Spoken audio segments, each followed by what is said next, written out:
right now I'm going to just read a quote from Edward Mendell House and what he had to say in a private meeting with Woodrow Wilson, president between 1913 and 1921, from the private papers of Woodrow Wilson. Quote, "Very soon, every American will be required to register their biological property in a national system designed to keep track of the people, and that will operate under the ancient system of pledging. By such methodology, we can compel people to submit to our agenda, which will affect our security as chargeback for our fiat paper currency. Every American will be forced to register or suffer not being able to work and earn a living. They will be our chattel, and we will hold the security interest over them forever by operation of law merchant under the scheme of secured transactions.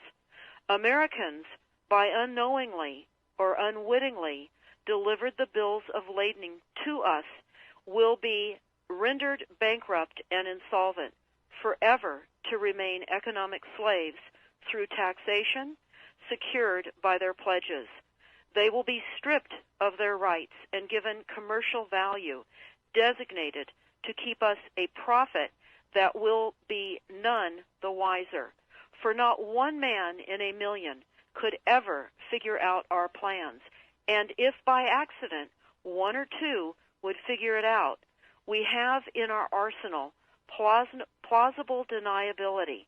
After all, this is the only logical way to fund government, by floating liens and debt to the registrants in the form of benefits and pledges. This will inevitably reap us huge profits beyond our wildest of expectations and leave every American a contributor to this fraud, which we will call social insurance. Without realizing it, every American will insure us for any loss we may incur, and in this manner, every American will unknowingly be our servant, however begrudgingly. The people will become helpless, without any hope for their redemption, and we will employ the high office of the President as our dummy corporation to foment this plot against America. Having established plausible deniability, even if people become enlightened that they had a remedy and pursued it, the attorneys, judges, and legislators could claim that they did not understand the people's claims, especially if the technical requirements for achieving it were not followed pursuant to statutory requirements. Requiring the public schools to teach civics, government, and history classes out of federally approved, politically correct textbooks written by the publishing houses owned by the owners of the Federal Reserve would assure that the people would not discover the remedy for a long time, if ever.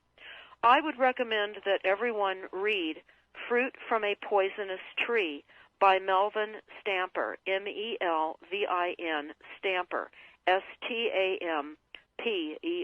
That is Fruit from a Poisonous Tree. This is out of Chapter 2 of Fruit from a Poisonous Tree.